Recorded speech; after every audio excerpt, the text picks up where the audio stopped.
Baik, bismillahirrahmanirrahim. Assalamualaikum warahmatullahi wabarakatuh. Selamat datang teman-teman di mata kuliah Hukum Internasional bersama saya Grizelda selaku dosen pengampu dari mata kuliah Hukum Internasional ini. Baik, menyambung diskusi kita minggu lalu tentang sumber dari hukum internasional sendiri. Pada pertemuan kali ini kita akan berbicara mengenai subjek-subjek dalam hukum internasional. Pertanyaan kemudian adalah, siapa saja yang menjadi subjek dari hukum internasional ini?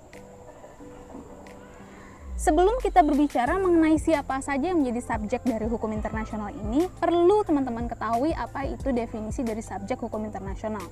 Pada dasarnya, ketika kita berbicara subjek, subjek ini merupakan pemegang, pemilik, ataupun pendukung hak dan kewajiban berdasarkan atau menurut hukum, sehingga antar subjek tersebut mampu mengadakan hubungan antar mereka.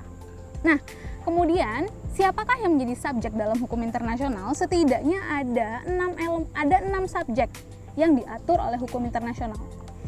Yang paling pertama adalah negara. Yang kedua, organisasi internasional. Yang ketiga, Palang Merah Internasional. Yang keempat, Vatikan. Kelima, individu.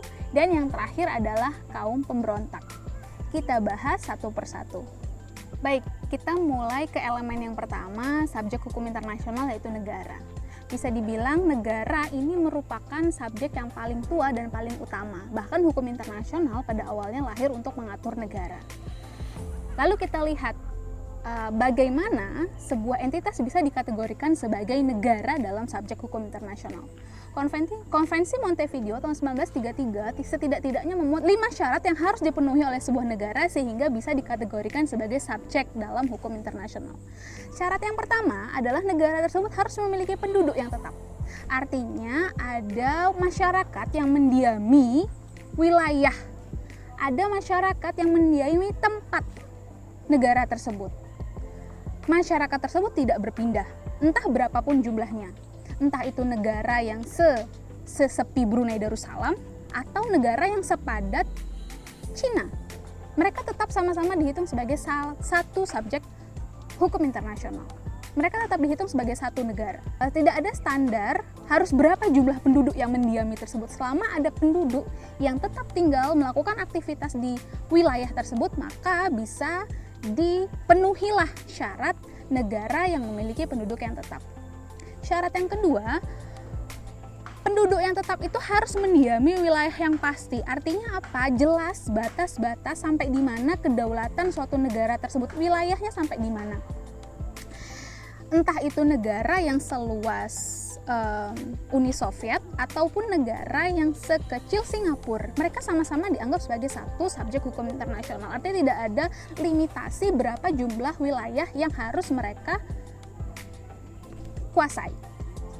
Yang ketiga, syarat yang ketiga menurut Konvensi Montevideo adalah pemerintah yang berdaulat. Artinya di dalam wilayah negara tersebut ada pemerintahan yang mampu untuk mengatur, untuk menjalankan, melindungi masyarakat, menjalankan kegiatan ekonomi, menjalankan sistem administrasi di dalam tersebut. Artinya ada pemerintah yang mampu mengurus negara tersebut.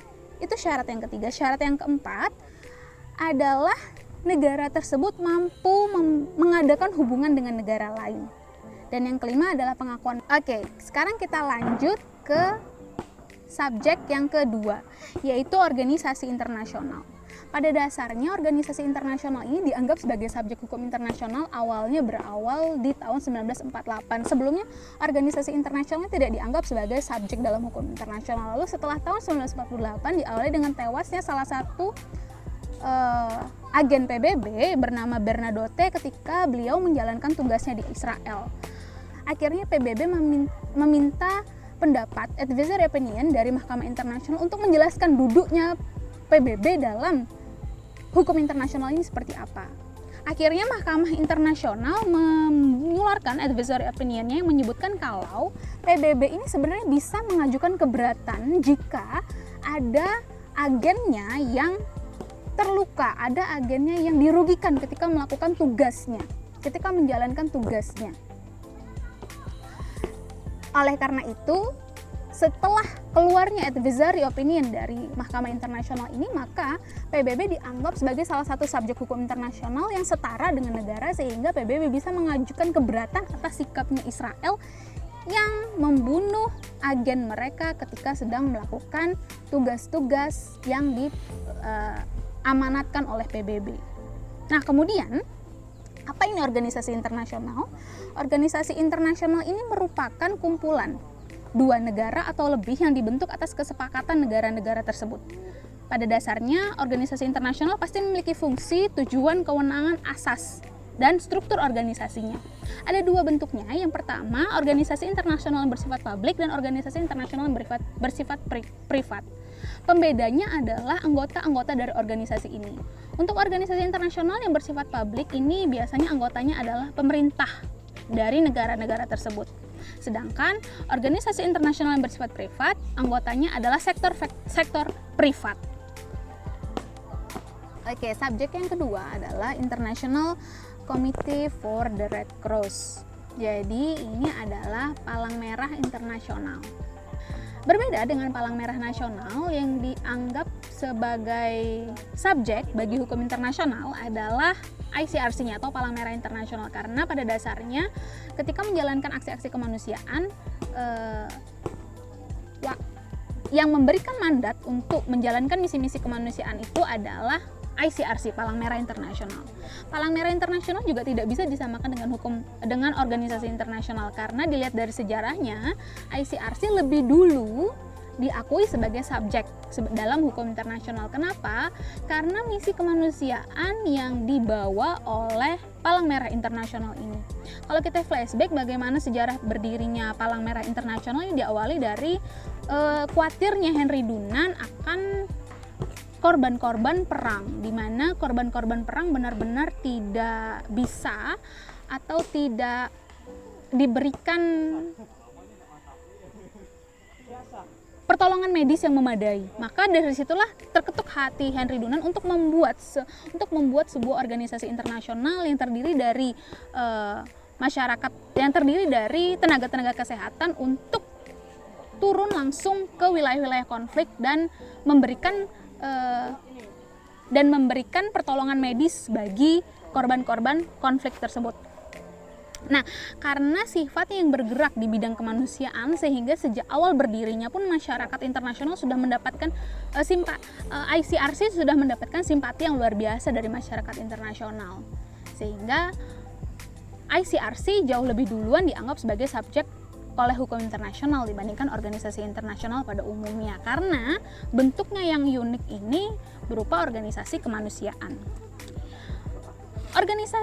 Subjek hukum yang ketiga adalah Vatikan atau Tahta Suci. Mirip-mirip dengan ICRC, Vatikan ini tidak juga bisa disamakan seperti negara dalam eksistensinya sebagai subjek hukum internasional.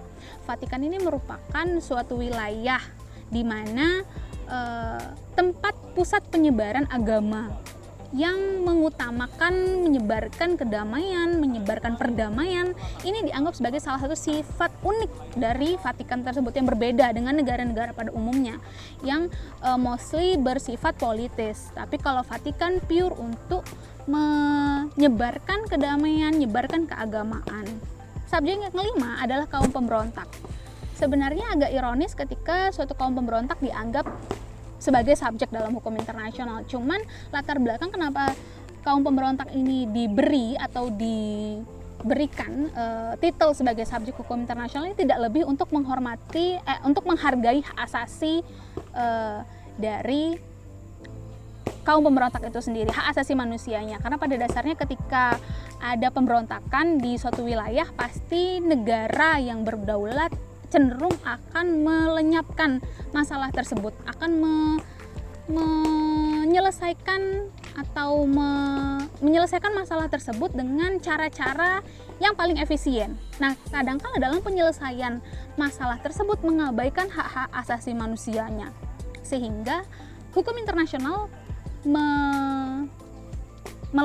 menganggap kaum pemberontak sebagai salah satu subjek. Diharapkan hak asasi manusia atau hak asasi dari kaum pemberontak tersebut tetap bisa dijaga oleh hukum internasional.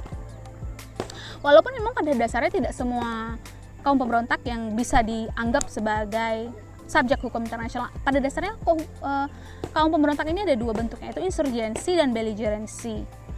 Insurgensi yang ini kaum pemberontak yang cenderung bersifat sporadis, artinya ketika dia jadi tujuan utamanya hanya untuk menyebarkan ketakutan. Jadi setelah dia menyebarkan ketakutan maka sudah selesai, tidak ada lagi kelanjutan dari aksi mereka. Jadi memang hanya untuk memberikan keadaan tidak nyaman. Itu insurgensi. Yang kedua adalah kaum pemberontak yang bersifat belligerency. Apa ini kaum pemberontak yang bersifat belligerency? Artinya kaum pemberontak tersebut mereka sebenarnya sudah terorganisir dengan rapi, bahkan mereka sudah memiliki struktur organisasinya. Sudah ada ketuanya. Jadi setidaknya ada 5 syarat bagaimana suatu kaum pemberontak bisa dikategorikan sebagai belligerency. Yang pertama, mereka sudah terorganisir secara rapi, sudah memiliki pemimpin yang jelas, memiliki simbol, bendera, atribut maupun logo, menguasai wilayah sebagian atau seluruh dari wilayah pemberontakan tersebut dan berlaku secara efektif. Artinya mereka memang benar-benar menguasai suatu wilayah dan penduduk di wilayah tersebut mendukung kegiatan pemberontakan tersebut. Sehingga untuk kaum pemberontak yang bersifat belligerency inilah yang bisa dikategorikan sebagai subjek dalam hukum internasional. Artinya memang mereka yang menginginkan perubahan di negara tersebut. Mereka yang menginginkan pemberontakan yang dilakukan memang menginginkan adanya perubahan di negara tersebut. Itu belligerency, kaum pemberontak yang dianggap sebagai subjek dalam hukum internasional. Lalu subjek yang terakhir adalah individu.